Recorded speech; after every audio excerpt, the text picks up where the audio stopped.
Matthew here from MiniWarGaming.com, and this is another Beat Matt Batrep. We works here to play. MiniWarGaming's Beat Matt Batrep. This is episode 2 of season 3. Did you know it's season 3? I didn't even know that it was season 3. Yeah, No. that's because episode 1 hasn't been posted yet. So I guess you wouldn't know. There's the reason. Yes. I did that on Monday, and it's going to get posted soon. Anyways, episode 2 of season 3. Dave is going to try his luck again to win $50 in prizes, and of course, anybody who challenges us to a battle report can win $50 in prizes. So just go to miniwargaming.com/challenge and take your pick. We're going to be doing a game of Warmachine, of course, Khador versus Trolls, because that's what we do when Dave comes. But this time, I'm bringing my Conquest. Ooh. Let's see if he can do something differently. And we made rules beforehand that it's a modified Mangled Metal. Basically, you're allowed 1 unit and 1 solo, and the rest has to be jacks. Yeah, just like a Highlander format. The one rule we didn't use was that you can't have duplicates. We've got the 1 duplicate, so you can bring duplicate jacks or beasts. Yes, so almost a Highlander. Yeah. Kind of Highlander, kind of Mangled Metal, somewhere in between. Midlander. Midlander. Yeah. Midlander. So let's take a look at the armies, and let's have some fun.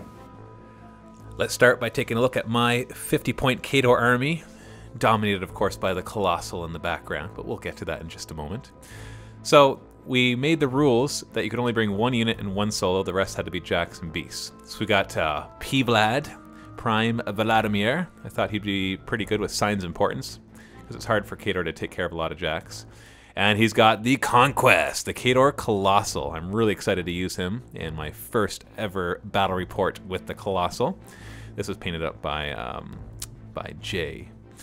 And we've got Drago here, because if you're going to bring Vlad, you got to bring Drago, his pet jack. We've got 2 Juggernauts, because they're only 7 points each, and they hit hard. I'm going to use them to screen as much as I can. I think that one's missing his head.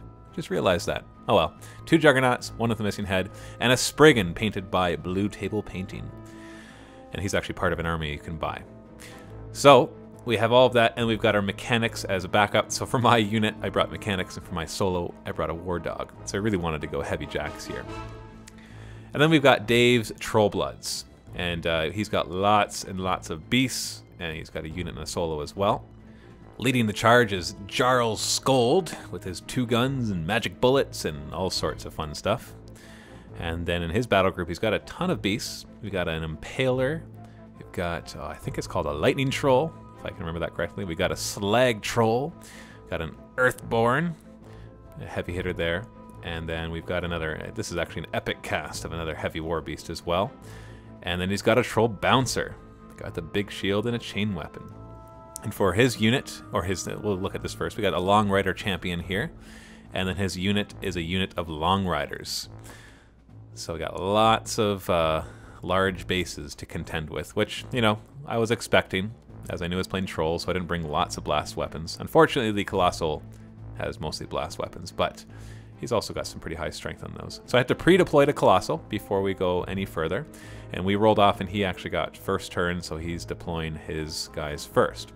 We're just doing kind of a combination of a couple of scenarios. The Mangled Metal scenario is our main one, so basically if you destroy the caster, or if you kill all of the beasts or jacks, you win the game. So that's the normal Mangled Metal rule.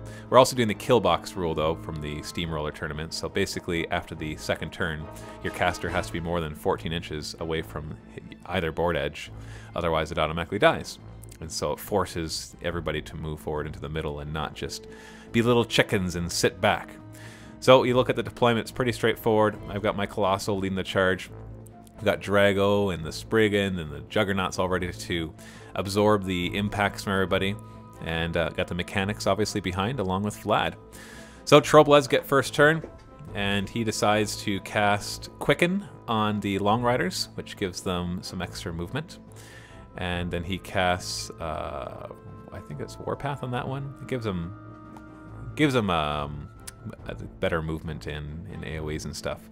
And then he just starts to run all those guys. The Earthborn has Pathfinder, so he's good. And everybody else runs up, just getting into a better position. Obviously, he wants to get the Alpha Strike, but he doesn't have to worry about moving up too far because it would just be out of my ranges anyways, and most of my guys don't shoot. And so he's just getting everything into position. What he's really hoping for, he's got a lot of light war beasts, which are going to have a hard time against my Jacks and the Colossal, but if they team up, they can do the job.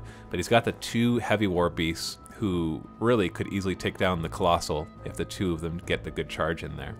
So I hand off a couple focus to my Colossal and a focus to a Juggernaut who I want to run.